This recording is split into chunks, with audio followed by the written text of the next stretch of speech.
morning students. Today we are going to study about the combination of resistors.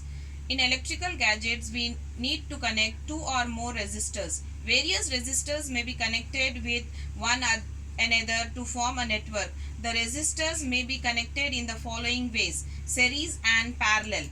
So series combination, in series combination two or more resistors are said to be connected in series if they are connected one after the other such that the same current flows in the path through all the resistors when potential difference is applied across the combination. You can see the figure in your textbook of series combination.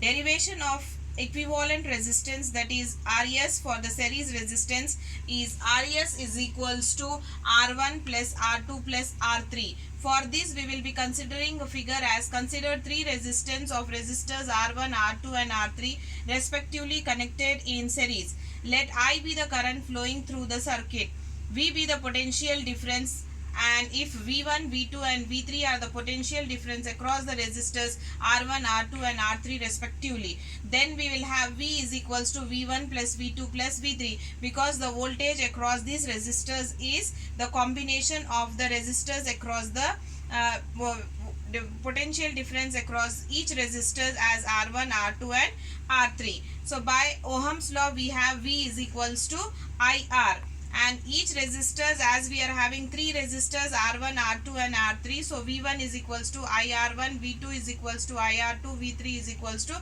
IR3. Since the current flowing through all the resistors is same, V is equals to, we will be taking it common I in bracket, we will be having R1 VIR1 plus VIR2 plus VIR3. V is equals to I in bracket R1 plus R2 plus 3 as equation number 2.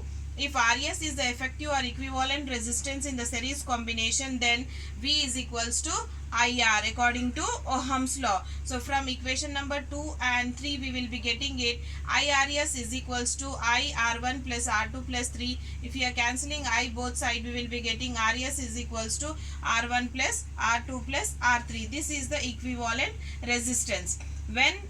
Hence, when a number of resistance are connected in series, the total resistance is equal to the sum of the individual resistance. Like this total resistance is RS is the sum of all the resistors connected in the series. Now we will be studying about the characteristics of equivalent combination of series. So the first point will be the current in the resistors is same, means all the resistors will be having the same current flow in the series combination is same. Second is the total resistance in the circuit is equal to the sum of the individual resistance, means we have to take, like if there are two resistors connected it, then RS is equals to R1 plus R2. Total resistance of the series circuit is more than the maximum resistance in the circuit. This says that, like if suppose we are having the resistors R1 is equals to 4, R2 is equals to 6, but RS we will be getting as R1 plus R2, that is 4 plus 6, that is 10. So the total resistance will be always more than the maximum resistance in the circuit. The maximum resistance is 6 and the total resistance is 10. So in the series combination we will be having it. This point is most important to be known, that the maximum resistance in the circuit will be, the equivalent resistance is more than the maximum resistance in the circuit. The current in the circuit is independent of the relative position of the various resistors in the circuit, as current flowing through in the series combination is same. So irrespective of the resistors which we have connected, all the resistors will be getting the same current. Now we will be seeing about the disadvantages of series combination. The main disadvantages of series circuit is that why one device or resistor fail, the current in the whole circuit cease to flow.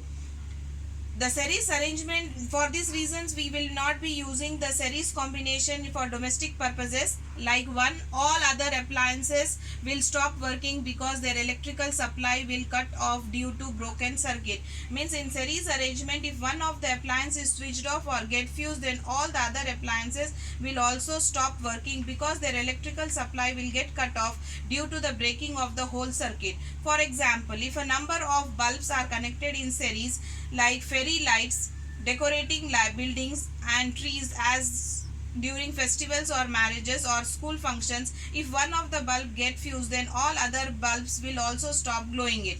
The second is all the electrical appliances will have only one switch, so they cannot be operated independently with the independent switches. In series combination, all the electrical appliances will have only one switch. Like for example, if a number of bulbs are connected in series, it will have only one switch connected, so that all the bulbs can be switched off or switched on together, and it will not work separately. Then the third point is the voltage saved by all the electrical appliances. In series combination, each appliances does not get the required same voltage as their power supply line. Due to all these appliances will not work properly. For example, all the bulbs are connected in series, not get the same voltage as 220 volt of the power supply. The next point is the magnitude of the resistance is maximum, due to which the current flowing power supply is low. In series combination, the magnitude of the resistance is maximum, due to which very small amount of current flows through the power supply line. So the higher power rating appliances like air conditioner and water heaters, which needed high current, cannot be worked properly. As we have studied in the Ohm's law, I is inversely proportional to R. As R is maximum, current flowing through this will be less. In the last one, the same current in the series combination, the same current flows throughout the circuit, due to which higher power rating appliances like air conditioner, water heaters and electric irons